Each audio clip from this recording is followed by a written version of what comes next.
when I introduced the program. This man, our next guest, he's a terrific guy. He is a vastly experienced naval aviator and commercial pilot. I mentioned that earlier on. His career has spanned 5 decades. Many of you will know all about him through his website, ABELDANGER.net. Too much to go into in terms of his background. His CV is amazing, impeccable credentials when it comes to aviation, and he comes from a military family. One of the things I was interested in when I was listening to one of his interviews recently is that Malaysian Airlines gave him a bit of a bell. They gave him a call last year when Flight MH370 disappeared. That was on March the 8th last year. And they called him because of his research into secret, or at least withheld technology, which allows people on the ground to take control of flights, leaving the flight crew helpless. I'm delighted to welcome to the show, strange that it's the first time, but delighted to welcome Field McConnell to the Richie Allen Show. Field, welcome to the show, sir. Thanks for taking the call. You're very welcome, Richie, and thanks for having me come to speak the truth as I know it, and I'll give it right back to you, but I just want to say of any credentials I may have, the only one that's important at all is the fact that when I found out that airliners had been illegally modified, I quit flying and started talking. Over to you, Richie. That's brilliant, Field, and that's one of the main reasons we want to chat tonight, because our listeners need to hear this, because many of them, especially on our networks in Spain and Southern Europe, they don't get this sort of information normally. Tell me about getting a phone call from Malaysian Airlines last year after Flight MH370 disappeared off the radar without trace. That was an interesting phone call, no doubt.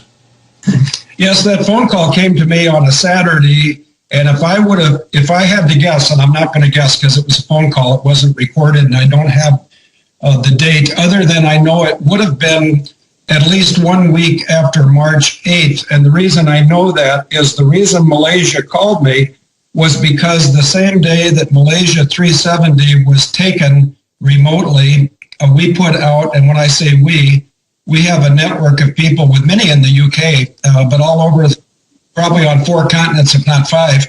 We have private citizens that are tired of being lied to by our governments and media, and our network, which is ABELDANGER.net, and that's spelled ABELDANGER.net. Our network put out a YouTube, and to this day, and this is not an arrogant thing or a boastful thing, because I did not create the YouTube. A friend of mine that lives in Phoenix, the same day Malaysia went down, he put up a 6-minute YouTube that is titled Boeing, Boeing, Uninterruptible. That's not a correct word, but you get the idea. It's Uninterruptible AutoPilot. And about a week later, a person called me, and it's a professional person representing government interest in Malaysia and also Malaysian Airline systems.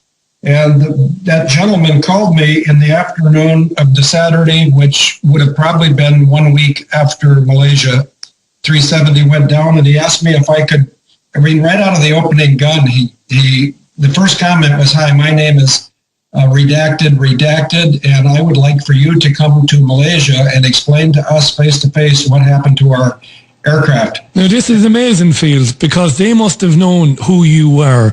So we automatically know that they suspect that somebody has interfered with their plane from the ground. Otherwise, they're not calling Field McConnell. Yes, the gentleman who called me lives in Malaysia, and I don't want to identify him because I'm not sure why he called me to Malaysia. I don't know if he wanted to see if I was a threat to the bad guys or a tool for the good guys. But I was over there for 4 days, and on April 19th, I arrived there, April 17th. The gentleman is not an American. He is a Malaysian, and there's a lot of different ethnic groups in Malaysia. There's Malaysians, there's people from Singapore, there's Brits, there's expatriate U.S., there's plenty of Chinese people. But he was a professional person representing the government. And after spending 3 days with he and others from the 17th of April until the 20th of April, I told them, and this can be verified, what I'm going to tell you might seem shocking to some people, but I told them before I went to Malaysia, that if they did not expose the mechanisms which took their aircraft off course from BITOD waypoint. Waypoint is a navigational set of coordinates, longitude and latitude. The spelling of this particular waypoint is B as in Bravo, I as in India, T as in Tango, O as in Oscar, and D as in Delta. Now, Field, imagine you're talking to a complete plonker. Now, plonker is a lovely British term for somebody who doesn't have much nous. Me, in other words. What does that mean? Put that in layman's terms. What does that mean, what you just said there? You mean the BIT? Yeah, is that a direct coordinate? Is that exactly where it was? Is that what that means? Because I don't understand the terminology. Explain it to me. Yes, well, the BITOD is simply a geographical waypoint that the aircraft was programmed to fly over and then continue on a northerly course towards Beijing. But when the aircraft got to BITOD waypoint, it started a left-hand turn as if to turn back to Kuala Lumpur. Simultaneous to the turn, the transponder was disabled and the communication radios in the cockpit were disabled. And these are changes consistent with the Boeing Uninterruptible AutoPilot being triggered from somewhere outside the cockpit. This is incredible stuff now. Now, you talked about planes being fitted and blowing the whistle, as you did, with planes being fitted with modifying parts. I should say planes being modified with parts that enable somebody to do that on the ground. But yet, we're thinking, or at least some of our listeners will be thinking, wouldn't the companies who own those planes, wouldn't they know about those modifications? Wouldn't who notice the modifications? The companies who own the planes, the airlines themselves, wouldn't they know about those modifications in the planes, in the Boeings? Let me give you two specific and verifiable answers to your question. First of all, Lufthansa, the national airline of Germany, noticed that their brand new Boeing 747-400s, when they were delivered, and I believe the year they were delivered was 95, it was right around there. Their mechanics, they don't call them mechanics, we all have to have different languages so we can be divided and conquered. But and Lufthansa is one of the airlines that I've traveled most exclusively on when I'm going between the United States and Kazakhstan. But they noticed the mechanics, they're called techniques in Germany. They noticed these parts that they had not ordered, and I believe the tab was $800 million to reconfigure their brand new aircraft the way they ordered them. And so Lufthansa, if they didn't have super sharp techniques, they would be just like every other airline in the world, and they would be subject to the values of the leasing companies. Most airliners are leased, not owned. I don't know what the percentage is, but one case, very positive case, is Lufthansa discovered on their own the illegal modifications. Another very positive case is United Arab Emirates operates the biggest fleet of Boeing 777s in the world. And around June 21st or 22nd, the CEO, his name is Tim Clark, the CEO of Emirates, suggested that Malaysia was being rather irresponsible in not determining how their aircraft was taken off course. So once again, our ABEL Danger network, and remember it's spelled ABEL, not ABLE, ABELDanger.net, we put out a radio interview, which also had a YouTube, and that YouTube can be found. The title, I believe, is CEO Tim Clark, 5 Critical Questions. Because when Tim Clark, as well he should, complained that as the management person in charge of the biggest fleet of Boeing 777s, he said he needs to know how that 777 was taken off course. So we did a radio show and produced a YouTube that made him aware of the illegal modifications. And let me stop right here and say what makes the modifications illegal is not the fact that they're not put there for good purpose. What makes them illegal, is the fact that no airline, no group of pilots, no group of mechanics, no groups of dispatchers, nobody knows these aircraft are illegally modified. And just in case there's a clunker out there, I want to tell you these aircraft are all now effective drones. Now, I said there's a good reason for it. Yes, there is. Back when the aircraft were built, it was pre-9/11. In the case of the Boeing 777, the Malaysia 370 flight that went down was 17 years old, so it was built in 97, which is before 9/11. Before 9/11, people still thought humans could hijack airplanes, which at that time they could in many cases. But by the time the entire world airline system had upgraded to fly-by-wire, FBW, fly-by-wire, glass cockpit, in other words, very modern aircraft, to preclude humans from hijacking the airliners, all aircraft manufacturers, Boeing, Airbus, Embraer, Bombardier, and Sukhoi, all of them have these uninterruptible autopilots, and that is to turn them into an effective drone if humans tried to hijack the aircraft. Now, tell me this, Field. So when they came up with a good idea, a good use for this technology, because it sounds like a very positive thing. If somebody, yeah, it is positive. They kept that kind of quiet, didn't they? Because that wasn't something that was, the public were left in on that. People weren't talking about that at the time. Oh, there's wonderful new technology now. Don't worry about being hijacked, because if you are, we'll take over the plane. People didn't know about that. Yes, you're right. The traveling public, unless they've been, and I don't want to sound like the only game in town, but I am the only pilot that was called to Malaysia, and I'm the only pilot that I know of that quit flying because I could not get Boeing or my employer, Northwest Airlines, to admit to the fact that these things were installed. And they really should have admitted it, because it makes aviation much safer. In your part of the world today, Richie, a Q400 went off the runway at Inverness. If that airplane had been on the uninterruptible autopilot, and let me tell you, the autopilots land the airplane and they bring him to a stop on the center line of the runway, and the pilot has to take positive action.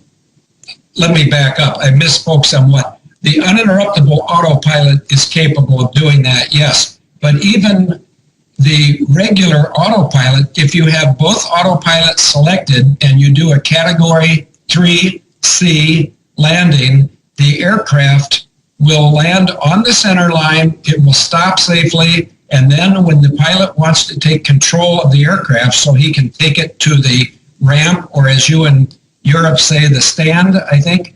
Yeah, we say jetway over here, but I used to fly into Gatwick a lot and Amsterdam, Schiphol, so I've been everywhere, and I find people everywhere are the same. They want to have something to eat, they want to have some pleasant company, they want to get some sleep, they want to have a job, and when they buy a ticket, they want to go to where the ticket says, not to where a corporation or a malevolent member of any government might wish to take him. I just want to, if you're just tuning into the program, you are, of course, with the Richie Allen Show in association with DavidIke.com, going out on Talk Radio Europe, Fab Radio International as well. And we've got Field McConnell on. Field's qualifications and his expertise in the field of aviation are as good as anybody I've ever interviewed, if not a lot better. He comes from a military background, 5 decades of experience flying everything known to man. The only thing he hasn't flown are fictional vehicles, I suppose.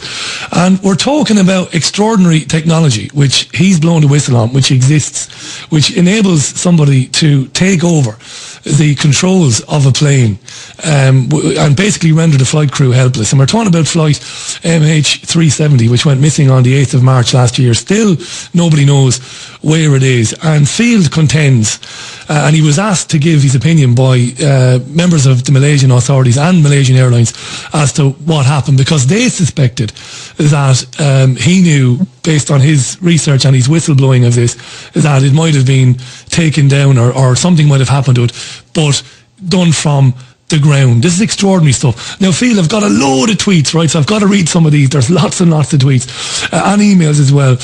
Brian Thomas is listening in Spain, and Brian says, Richie, the plane did not crash into the Indian Ocean. It couldn't have done. If it did, because of the size of the plane and because of the speed, it would have hit the water. It would have broken up into tens of thousands, maybe even hundreds of thousands of parts, which would have been seen in the many search teams that were out there looking for it. What have you got to say to Brian's comment? I suppose he's making a good point, Field. Usually when a plane crashes hard into the ocean, we find it very quickly, don't we?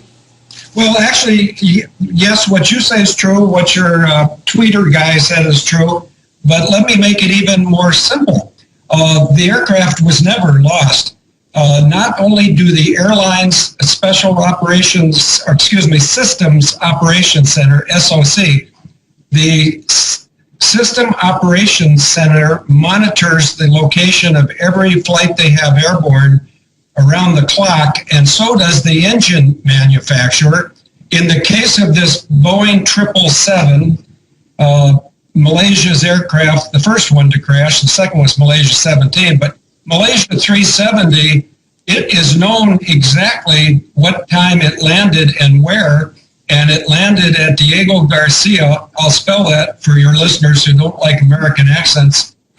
We love American accents, Field. Oh, by the way, now that you taught me what a clunker is, I'm going to be over in Telford, England, talking about wankers, tossers, and shirt lifters next month. Fantastic. You're stealing my thunder, by the way. I was going to mention that at the end of our chat, but I've not often heard an American guest use the term wanker. But because we're past the watershed and because our listeners around Spain have been warned before the programme that you might hear some bad language, we'll let you away with that. Yes, we'll get to Telford later on. There are loads of questions coming in, and a lot of them are about Diego Garcia, right? Why would somebody want to capture the plane and divert it to Diego Garcia? What would the reason be for doing that? Well, one reason that's been proffered is one reason is because of either technology in the cargo hold or intellectual property in the minds of the 20 Freescale employees. There were 20 Freescale employees on board that flight, and they had the intellectual property and the patent for a efficient way to make aircraft disappear, not in the sense that Malaysia 370 disappeared, but to have less of a radar signature. And the patent was co-owned, and I'll say this slowly because it's significant. The patent was co-owned by the 20 Freescale engineers and a member of the Rothschild family. Now, look, you'll expect this next question, right? Is there documentary proof of this? That it landed at 6:51? No. You talked about, we'll get to the proof of it landing, because that's of course very important, but is there proof that there were people on that co-owned a serious patent that would have, brought them great wealth? And then you said that the other side of that partnership was, including the Rothschild family. Is there documentary evidence to back that up? Yes, there is, and you wouldn't have to do too much Googling. And I'm my own chat room, and it's not me, but ABEL Danger's chat room is active right now. So I'm going to I'm going to ask one of them to just go to abeldanger.net and put in Freescale employees or Freescale engineers on Malaysia 370. We've written endlessly about this, Richie. We've written 15 books, about 90,000 pages of posts. We put out a post almost every day, sometimes two. And in the 8 years plus of putting out our precise and rather lethal post, two things have not happened. We've not been sued for libel, and we've not slipped on a banana peel. And yeah. You've not just suddenly disappeared. It's an extraordinary story, then, because look. Again, I hate to interrupt you. There's so much stuff coming in. People flying in. People want me to ask you about 9/11 as well. We'll get to that in a few minutes' time. Can I ask you to ask your friends? Listen, we're all on social media now. Ask your friends at the ABEL Danger chat room to tweet the links onto the @RichieAllen Show Twitter address, and also tweet them onto @David Icke as well. Get them to tweet them on there, and our listeners can go and have a look at that stuff as well. So if they do that now, Field, we won't waste too much time, because we've got probably about 18 minutes left, you and I want to get to 9/11 in a minute. Now, as always with these stories, and I am perfectly prepared to believe that your thesis, your theory might be right. Like I said, I have a lot of interest in you and your credentials and your knowledge. People are going to say, a lot of people would have to keep quiet, Field. A lot of people, working at Diego Garcia, a lot of people involved, on the other side of that patent would have to stay quiet about that. They'd have to keep it quiet. Surely that sort of thing would get out. If that landed at Diego Garcia, first of all, how could it be kept quiet? And second of all, what happened to all those other people? Are you suggesting that they were murdered? I'll tell you what. The two key pieces of, in the illegal modification, the two most offensive components, one is the Boeing Uninterruptible AutoPilot, BUAP. The other is the Air Tranquilizing Injector, ATI. Any of your listeners can Google right now these three terms, MH370 plus BUAP plus ATI, and you'll be up for days reading.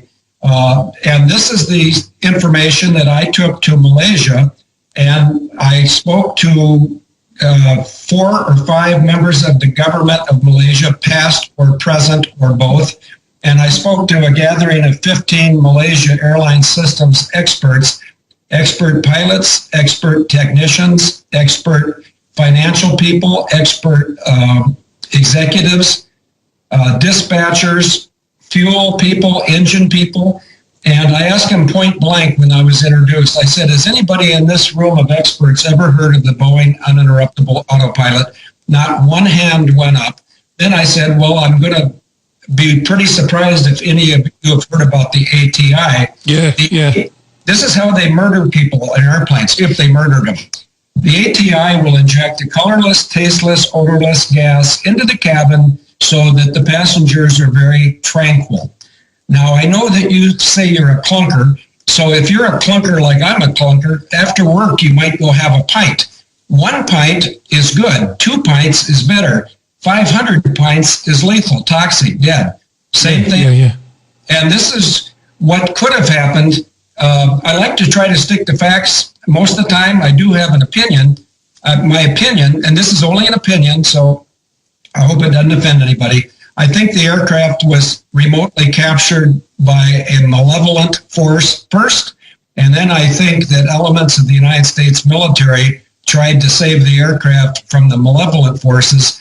At the time of the incident, there was a multinational aviation exercise going on, 2 of them actually, involving the U.S., Thailand, Singapore, and Malaysia. What a coincidence, Field. I know this to be true, by the way, and I know David Icke at the time was talking about this last year. Again, what an amazing coincidence. Every time something like this happens, it seems there's a drill going on there. Isn't that amazing? Yeah. Amazing, huh? Well, like 7/7 and 9/11. Yeah. Drills gone live. Absolutely incredible. Look, I'm going to read out a few tweets. Ewan Cooper on Twitter. How are you, Ewan? I've also heard John Lear of the Learjet fame mention that Rolls-Royce's engine trackers know exactly where MH370 is. Tony was asking about the passengers. You've answered that question. Moving on down. I think some of your people are joining us on Twitter, so they'll be able to link us to the documents that you were talking about, Field. Now, I have a question for you, my friend. I'm loving having you on, by the way. Thanks for coming on. This is great stuff, this. Particularly, I'm not in the habit of kissing the ass of my guests. I don't don't do that. But I'm amazed by what you've done in aviation. I mean, you are impeccably qualified. That's what's amazing about you coming on the programme. Now, you believe that the planes used to hit the Twin Towers on September the 11th were drones. And I'm amazed, not at what you've said, because you might very well be right. You know more about it than I do. But why didn't they just use this technology to commandeer the real American Airlines planes and fly the real planes into the buildings? Why did they use drones?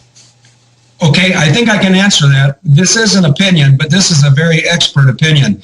If I were in one of those aircraft, if I was flying United 93 or 175 or American 11 or American 77, and I realized that another controlling agency was controlling my aircraft, I would do everything humanly possible to disrupt the control of that aircraft, because not knowing where it's going, I would assume it's not going somewhere on a benevolent mission. And that's why it's so imperative that the airline companies, the FAA, Federal Aviation Administration in the U.S., the JAA over in Europe, all of these aviation agencies, they all know what I know because I communicate directly with them.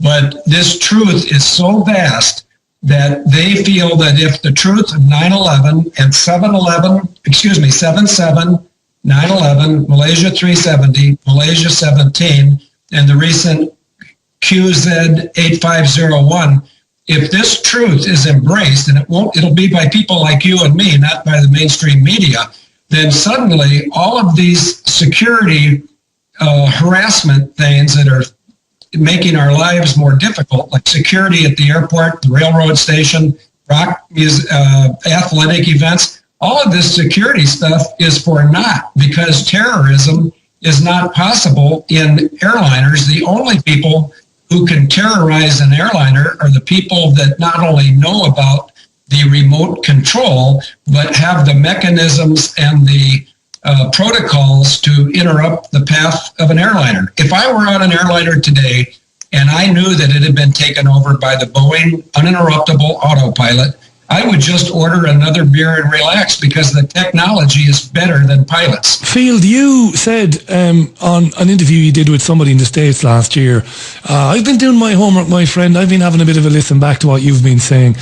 And you are convinced that when you were flying a plane somewhere in Asia, presumably you were working for a company or in the employ of a company, you were convinced that somebody did try to have a go at your plane while you were flying it. Yes, and the date, I can send you, I'm getting a shopping list of things to send you via email. Brilliant, man. Delighted to have it, yeah. Go ahead. So when did it happen to you? When did you suspect you were being tampered with? I can send you the incident report. Off the top of my head, it was the 12th of December of 2008. I was in an Airbus A320 at Atarau, and I believe that is spelled Atyerau, Kazakhstan. Keep in mind that the reason I was in Kazakhstan is I'd reported Boeing aircraft and uninterruptible autopilots, and then I retired in a 10-minute decision. In America or the United States, what they do to pilots that talk too much is they send you to a physician, a doctor first, then they send you to a shrink. And the game they're playing, it's not real obvious, but it's real important. If you don't shut up, the shrinks, and I'll name three of them, Dr. Elliott, Dr. Berry, and Dr. Silbernagle, the shrinks will give you a diagnosis which will eliminate you from ever being an expert witness in court.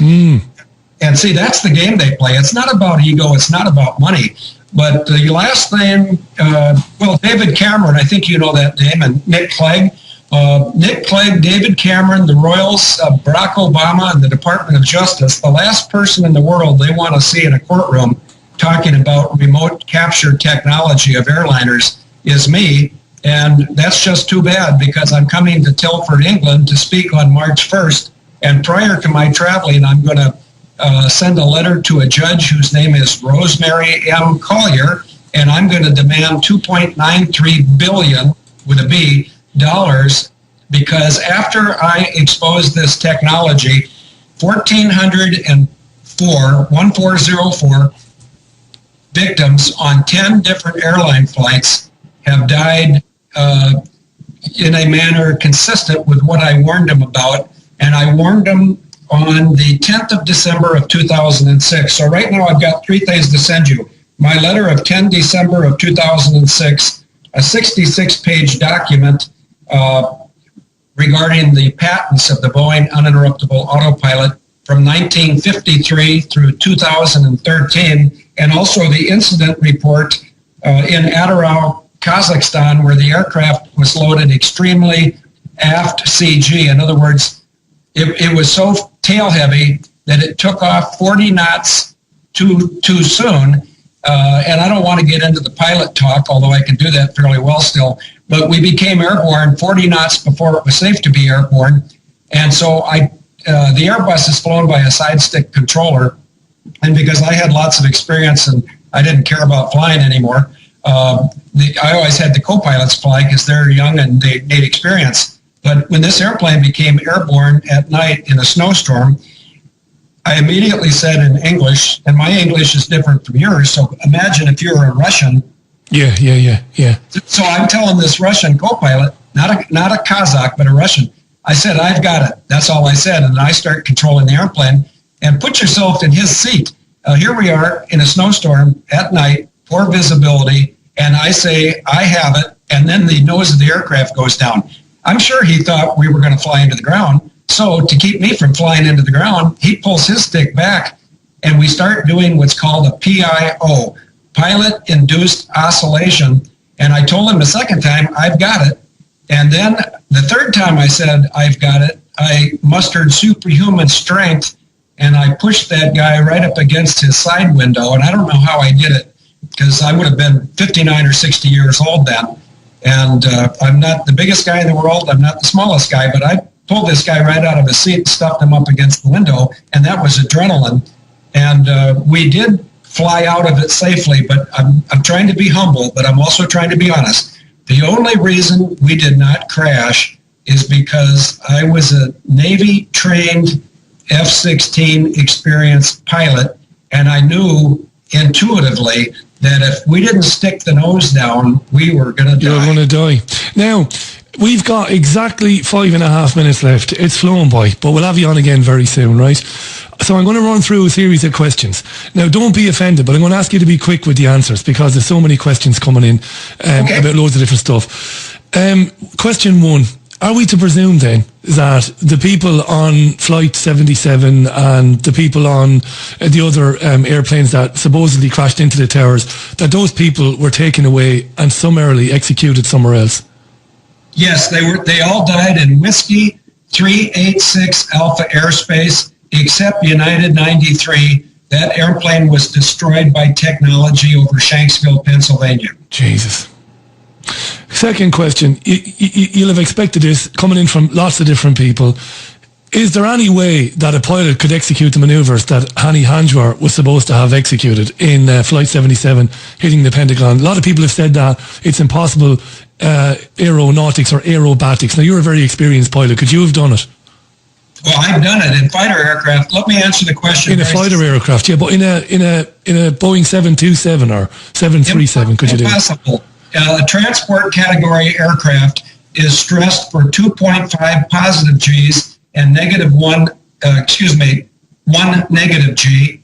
And to do that right-hand 270-degree right-hand descending slice-back maneuver from 350 knots at the top to 500 knots, 15 feet above the grass, you'd have to pull 4 to 6 Gs, which means you'd either pull the wings off the aircraft or you would hit the ground because you couldn't turn efficiently in that amount of space. And of course, he'd be unconscious because he didn't have fighter pilot training, so 6 Gs would knock him out, right? Yes, and he also doesn't have a G suit. Fighter pilots and acrobatic pilots of some types have G suits, which compresses your lower leg and your thigh and shoves all that blood back up into your upper torso and your head.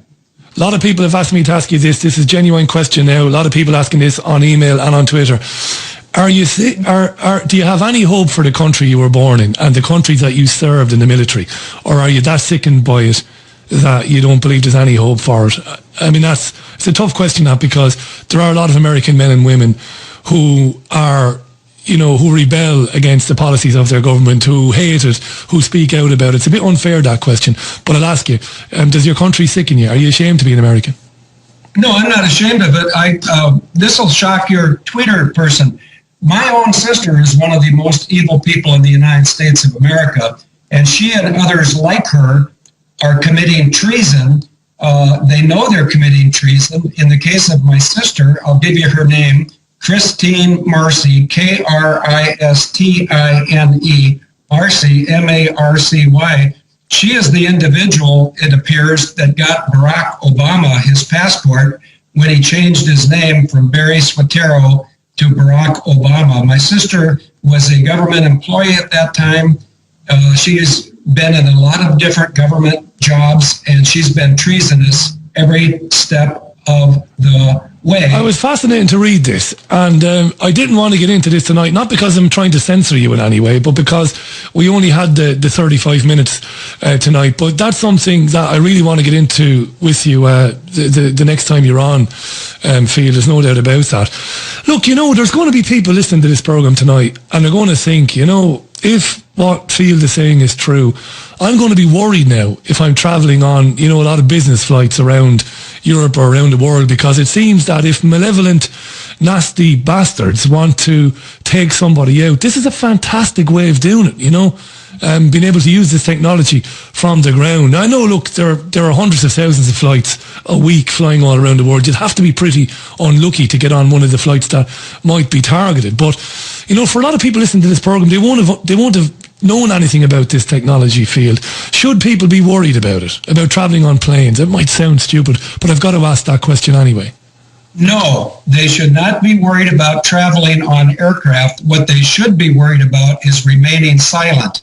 In other words, the quicker that the truth gets out that every glass cockpit, fly-by-wire airliner is a drone, we the people of the United Kingdom, the people of Canada, the people of Japan, the people of Zimbabwe, the people of Kenya, the people of Indonesia, we the people will force the elite scum to stop using this wonderful life-saving technology against us.